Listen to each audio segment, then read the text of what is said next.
वो भारत जो हजारों लाखों वर्षों से मोहब्बत और नफरतों के कई पड़ावों से होकर गुजरा है।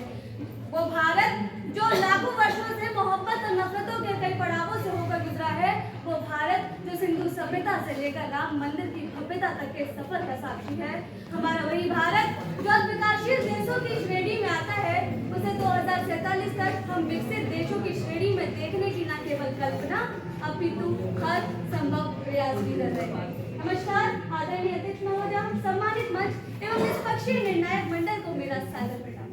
मैं साक्षी दिवाकर चूड़ियों की झनकार वाले जिला फिरोजाबाद का प्रतिनिधित्व करते हुए आज के विषय पर अपने विचारों के साथ आप सभी के समक्ष उपस्थित हूँ। वैसे तो एक विकसित भारत की नींव 26 जनवरी 1950 को ही रख दी गई थी, जब संविधान निर्माताओं ने 2 साल 11 महीने पर 18 दिन की कड़ी मशक्कतों के बाद विकास का एक सुदृढ़ रूप भारतीय संविधान हमारे समक्ष प्रस्तुत किया था, जिसके आगे की बागडोर आज 21वीं सदी ने अपने हाथों में ले ली। और न केवल अपने हाथों में ली, उसका परिणाम हुआ कि आज भारत $3.75 ट्रिलियन जीडीपी के साथ विश्व का 5वां सबसे बड़ा व मजबूत अर्थव्यवस्था वाला देश बनकर उभर रहा है। और उसी के साथ आगे के और लक्ष्यों को परिलक्षित करने की ये रफ्तार आज भी जारी है। परंतु दुर्भाग्यवश ये रफ्तार तब धीमी पड़ जाती है जब विकास के परिवर्तन का वाहक व लाभार्थी युवा ही अफीम व ड्रग्स जैसे नशीले पदार्थों का आदी बन जाता है। जब धार्मिक उन्माद व सांप्रदायिक मुद्दे आए दिन रोज अखबारों की सुर्खियों बने रहते हैं और जब राजनीतिक मनभेद का रूप धारण कर लेते हैं, जब गरीबी, बेरोजगारी, भ्रष्टाचार व लैंगिक असमानता व लोकतंत्र का चौथा स्तंभ मीडिया देश के चिंतनीय विषय बन जाते हैं, तब हमें आवश्यकता होती है इन समस्याओं के समाधानों पर खरा उतरने की, जिसके लिए मेरे विचारों में देश के विकास से पहले जरूरत है एक विकसित समाज की।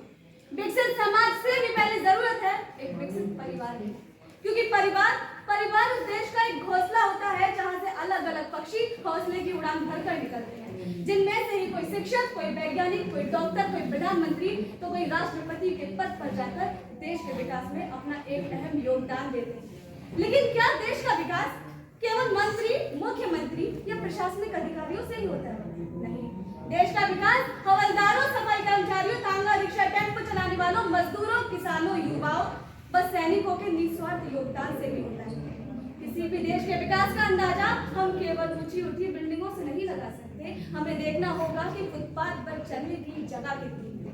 हमें देखना होगा कि वैश्विक खुशहाली सूचकांक में 126, मानव विकास सूचकांक में 137 व समावेशिता सूचकांक में 117वें स्थान पर प्रदर्शन करने वाला भारत यदि विकास की इस यात्रा में खुशहाली व स्वस्थ भारत को भी अपना एक मुख्य लक्ष्य बना पाता है, तब मानो वो दिन दूर नहीं जब योग, आयुर्वेद और पारंपरिक चिकित्सा के क्षेत्रों के साथ साथ संपूर्ण विश्व खुशहाली के मूल्यों पर भी भारत की ओर ही देख रहा हूँ।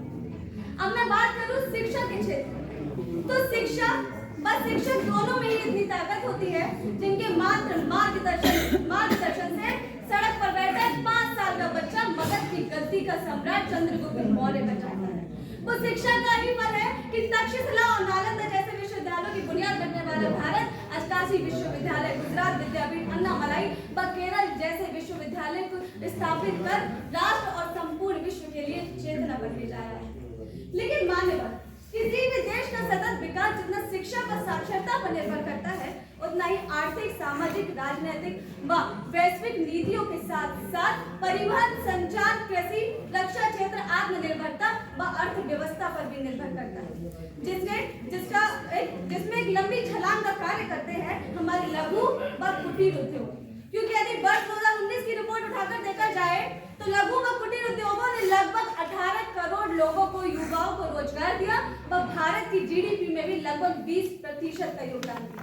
संयुक्त राष्ट्र की रिपोर्ट उठाकर देखा जाए तो आज न केवल भारत बल्कि विश्व में ऐसे कई देश हैं जिनकी अर्थव्यवस्था लघु उद्योगों पर ही टिकी है, जो न केवल कृषि अर्थव्यवस्था को बल प्रदान करते हैं बल्कि कम पूंजी में बड़ी मात्रा पर अकुशल बेरोजगारों को रोजगार मुहैया करा पर्यावरण को भी कम नुकसान पहुंचाते हैं। लघु शब्द है भले ही छोटा, परंतु startup India, make in India पर आधारित एकदम सटीक, विस्तृत, दूरगामी व सकारात्मक पहल, और इन पहलों को आगे मार्ग पर और अग्रसर करने के लिए हमें किसी जंगल में जाकर तप करने की जरूरत नहीं है।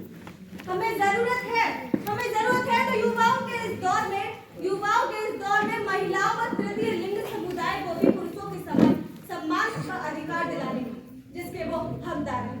हमें जरूरत है तो गांधी के स्वच्छ एवं समृद्ध भारत के सपने को साकार करने की व ग्रामीण क्षेत्रों के विकास की। हमें जरूरत है तो मूल अधिकारों के साथ साथ मूल कर्तव्य 5 और 9 के तहत समरसता एवं भ्रातृत्व की भावना का निर्माण करने की और सामूहिक संपत्ति की सुरक्षा का बीड़ा उठाने की। हमें जरूरत है तो किसानों और जनजातियों के हित में पहले से भी कई ज्यादा योजनाओं को सुचारू रूप से लागू करने की। हमें जरूरत है स्वयं भी अपनी आय से निर्धारित कर का भुगतान करने की और जीडीपी इंफ्रास्ट्रक्चर विज्ञान व वैज्ञानिकों के साथ साथ अपने वेदों पुराणों व ग्रंथों को संजोए रखने की। हमें जरूरत है 5 ट्रिलियन इकोनॉमी के लक्ष्य के साथ साथ माननीय प्रधानमंत्री जी द्वारा बताए गए पंचप्रणों पर खरा उतरने की। हमें जरूरत है तो जलवायु व जल संरक्षण की और मतदान करते वक्त ये स्मरण करने की कि धर्म और जाति देकर दामन चुना जाता है देश का। हमें जरूरत है तो अमृत काल में फोकस पर चौथी चीज है शब्द चयन।